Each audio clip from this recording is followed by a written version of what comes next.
Assalamualaikum warahmatullahi wabarakatuh. Hari ini, Waalaikumsalam warahmatullahi Waalaikumsalam warahmatullahi wabarakatuh.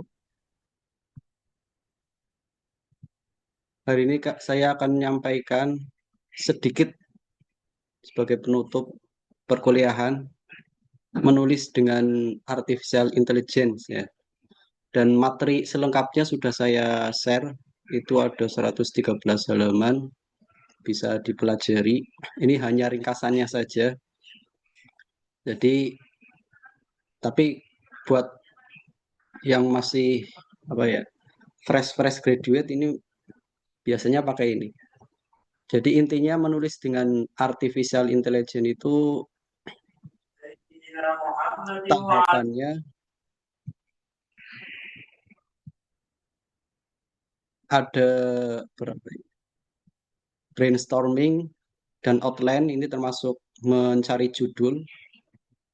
Ada beberapa artificial intelligence di sini, ada ChatGPT, SciSpace Copilot, Quillbot, Grammarly, SciSpace Journal Finder, dan Elsevier Journal Finder. Saya perkenalkan dulu di websitenya ya, di website. Nah, jadi di sini ini tampilan chat GPT ya. Biasanya buat akun dulu, kemudian Quillbot chat GPT itu berfungsi untuk mencari judul, topik, kemudian membuat outline, termasuk membuat paragraf. Tapi jangan terjebak ya. Kita harus tetap yang mengendalikan, mengontrol itu penulisnya. Kemudian ada paraphrase Quillbot. Ini untuk memparafrase dari kalimat-kalimat yang sudah kita susun.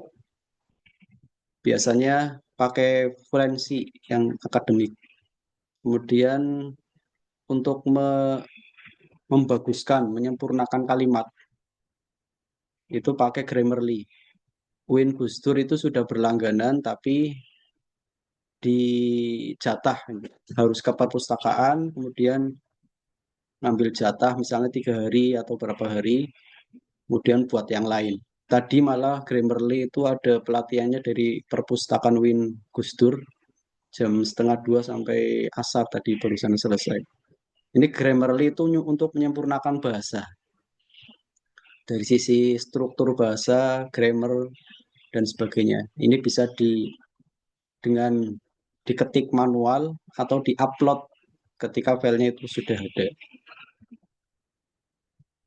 Baik, kita kembali ke PowerPoint yang tadi.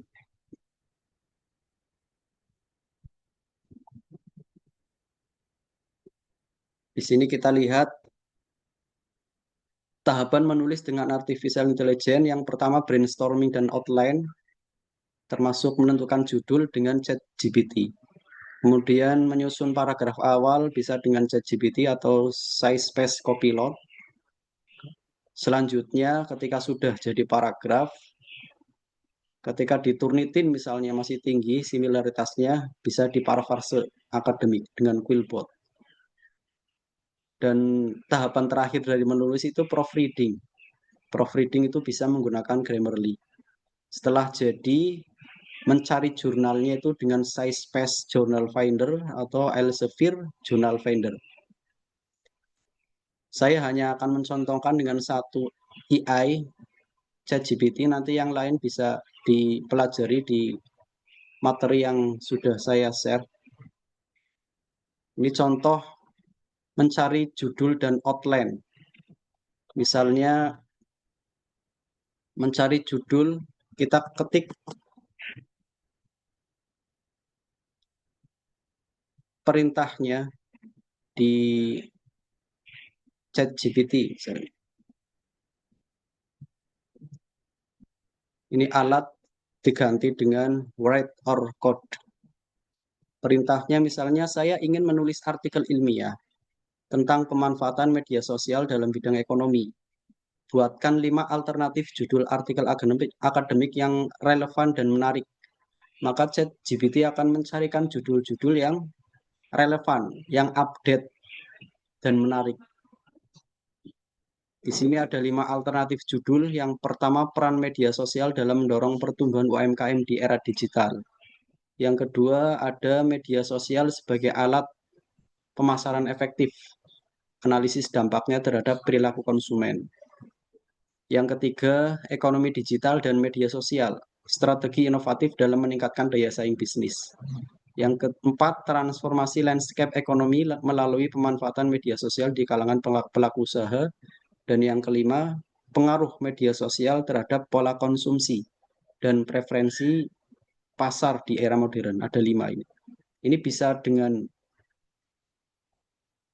alat analisis apa saja. Kemudian setelah menentukan judul, kita kembali ke tampilan awal ya.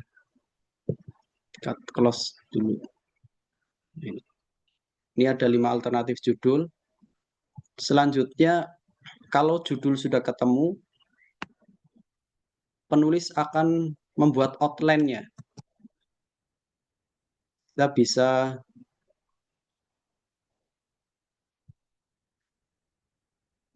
membuat kalimat perintah write or code di ChatGPT dengan buatkan outline artikel ilmiah berdasarkan judul, misalkan yang tadi eksplorasi penggunaan media sosial, elektronik marketing. Nah, ini sudah menjurus dari ekonomi, manajemen, kemudian manajemen pemasaran tentang e-marketing.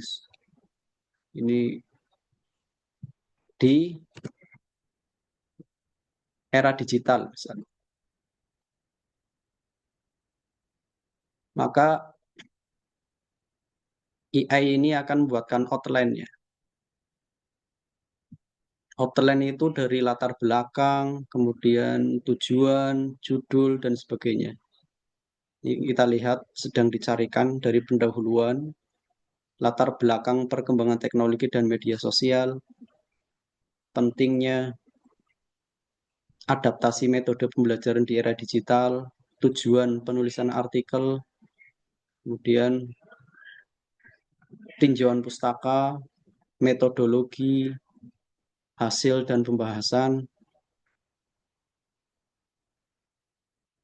sampai dengan simpulan dan saran. Bahkan ke daftar pustaka dan lampiran. Lengkap banget outline-nya. Outline dari judul yang sudah ditentukan. Selanjutnya, contoh membuat paragraf dengan ChatGPT.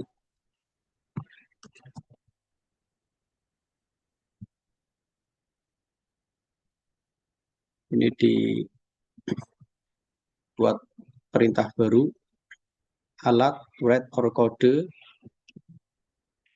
Buatkan paragraf latar belakang untuk artikel ilmiah dengan topik pengaruh penggunaan media sosial pemasaran produk. Sertakan fenomena umum, masalah spesifik, dan urgensi penelitian. Itu kalimat perintahnya. Maka ChatGPT akan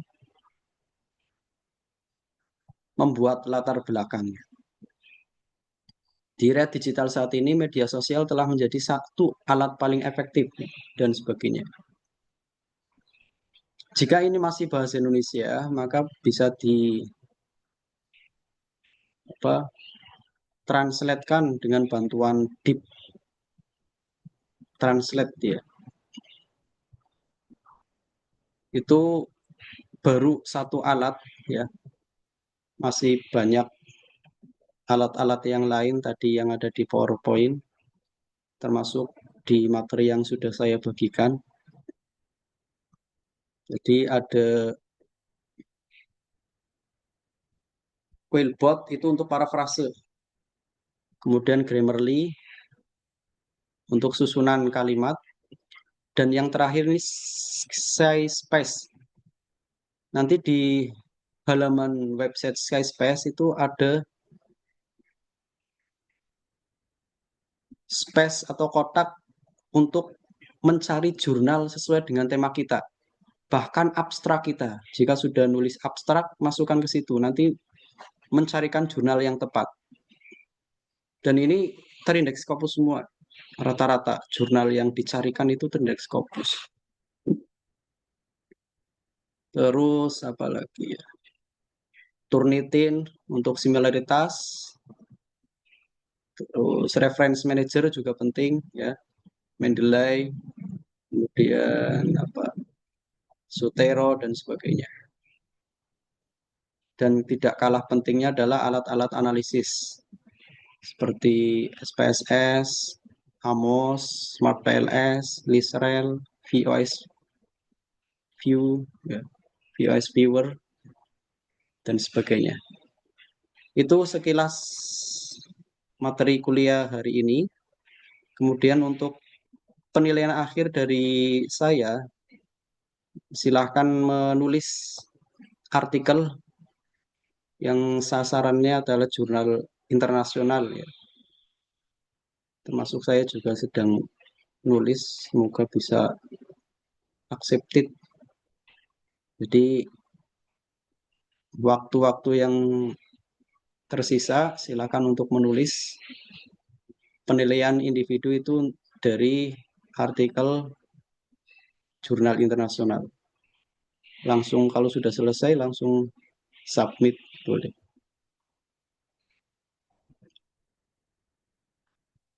Kemudian nanti saya setting absensi Sikadu, jangan lupa absen di Sikadu.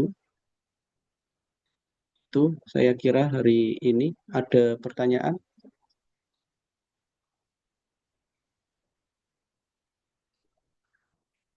Izin bertanya, Pak. Hmm, Terkait dengan tugas yang publikasi apa namanya submit jurnal di internasional itu kelompok atau individu, Pak? individu.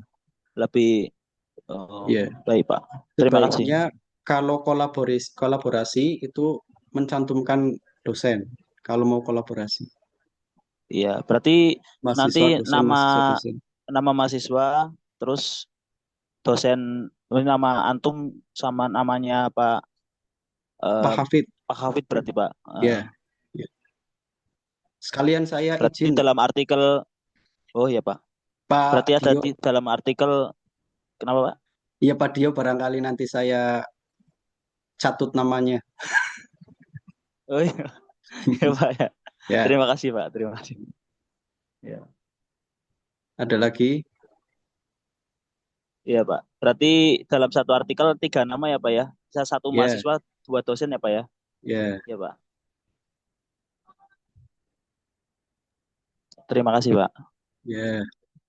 Ada lagi?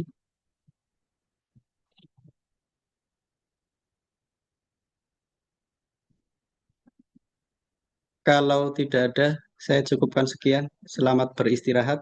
Assalamualaikum warahmatullahi wabarakatuh. Waalaikumsalam. Waalaikumsalam warahmatullahi wabarakatuh. Terima Terima kasih. kasih, Pak. Ya, Ridwan. Terima kasih, Pak.